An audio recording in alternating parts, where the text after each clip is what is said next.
Hoje vamos falar um pouco sobre comunicação interna. Bom, a comunicação interna é a comunicação dentro da organização, junto com os seus funcionários, fornecedores e até clientes.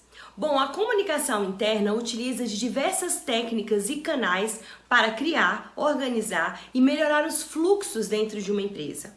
Em todas as ações comunicacionais, o funcionário é a peça-chave para o estabelecimento de alguma meta. Podemos fazer a comunicação nos dias de hoje?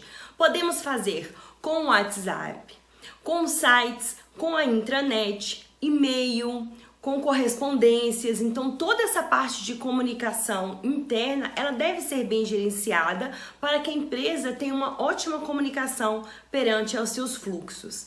Então o seu líder, ele deve saber qual o melhor meio de comunicar aos seus funcionários de acordo com aquela mensagem que vai ser enviada, se for um e-mail, se for um WhatsApp, como é a melhor forma para fazer essa comunicação e que não tenham ruídos dentro da organização. Devemos diferenciar a comunicação interna de endomarketing.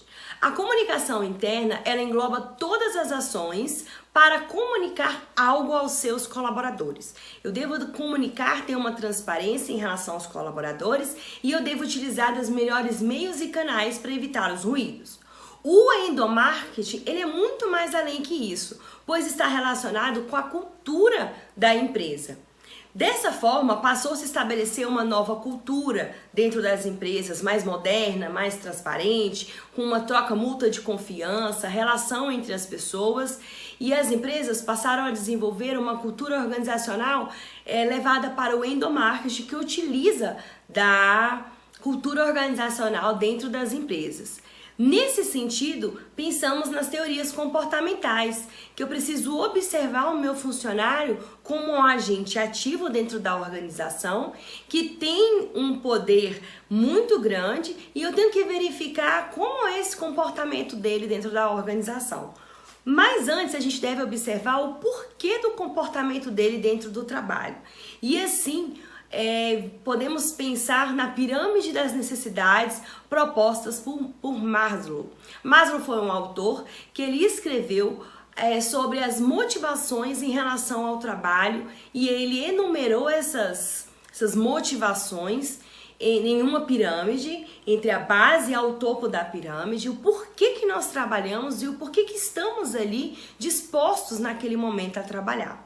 Como vocês podem ver na pirâmide, a base da pirâmide falam das questões fisiológicas, que nós trabalhamos para manter as nossas condições fisiológicas, comer, dormir, beber água. Então nós trabalhamos por qualquer valor. Logo após isso, mais acima, nós temos a segurança. Nós trabalhamos para nos sentir seguros, para ter uma casa, para ter um local para dormir, para ter uma segurança em relação à família, que a família vai ter condições de ser mantida nos próximos meses. Depois, mais acima da pirâmide, nós temos as questões sociais, que nós trabalhamos por ser um ser social. O ser humano é um ser social, necessita de relações para se manter em sociedade. E quando eu tenho relações, eu tenho alguns sentidos, como o amor, a raiva, o carinho. Então, nós também trabalhamos para sentir parte da sociedade. Logo depois, temos a estima, que é como eu me vejo perante ao meu emprego, como eu me vejo perante aquela tarefa que eu estou fazendo. Aquela parte de, eu adoro o meu trabalho, é uma forma de como eu me vejo. E depois, no topo da pirâmide, temos a autorrealização, que aí já é uma satisfação maior no trabalho, eu trabalho com mais autonomia, eu penso mais no meu crescimento pessoal.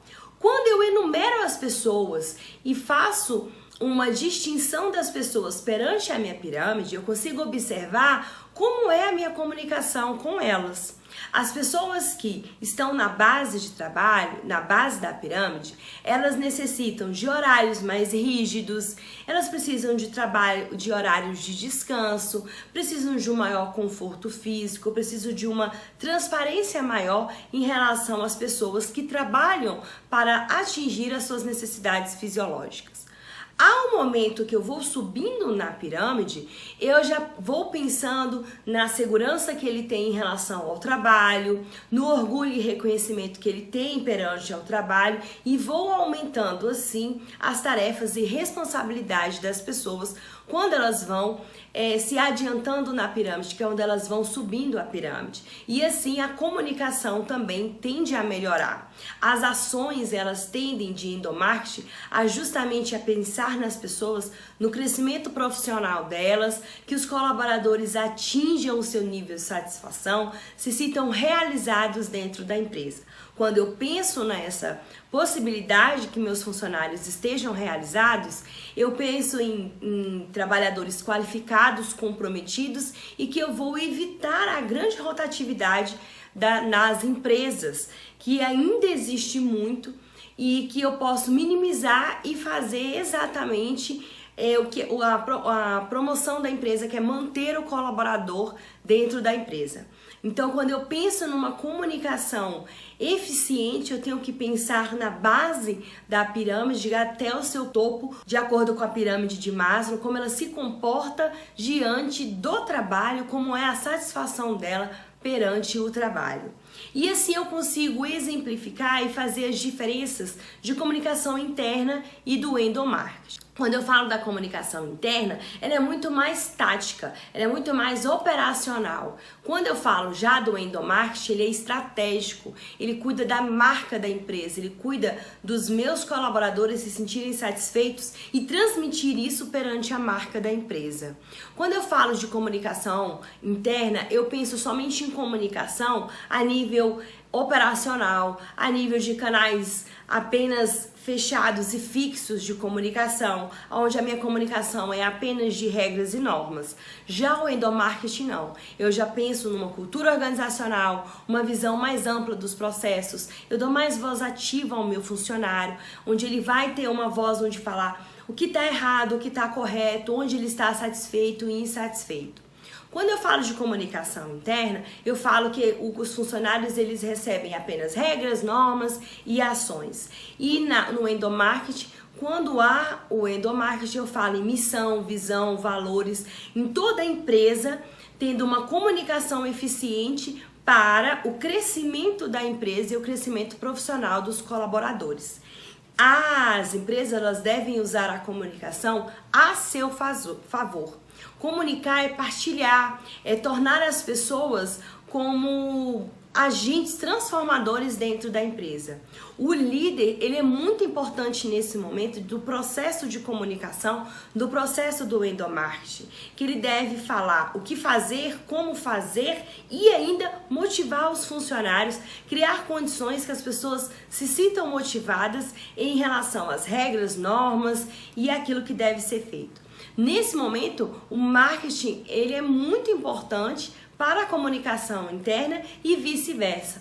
Quando eu tenho funcionários que estão satisfeitos, que eu tenho uma comunicação transparente, isso automaticamente apresenta aos meus clientes essa mesma confiança e eu consigo fidelizar os clientes em relação aos produtos e serviços dentro da empresa. Gera uma motivação ao funcionário de fazer melhor, de estar sempre presente a nível gerencial e operacional, traz bons resultados e grandes vantagens competitivas. Então, nesse momento eu tenho que pensar como o endomarketing, como a comunicação interna e que faça com que haja uma movimentação e uma motivação dentro da minha empresa.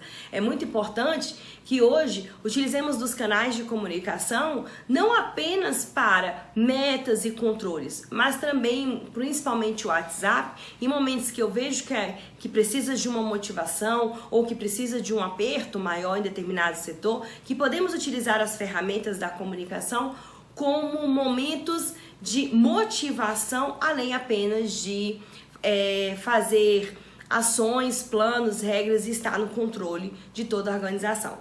Bom, essa foi a nossa aula e até mais.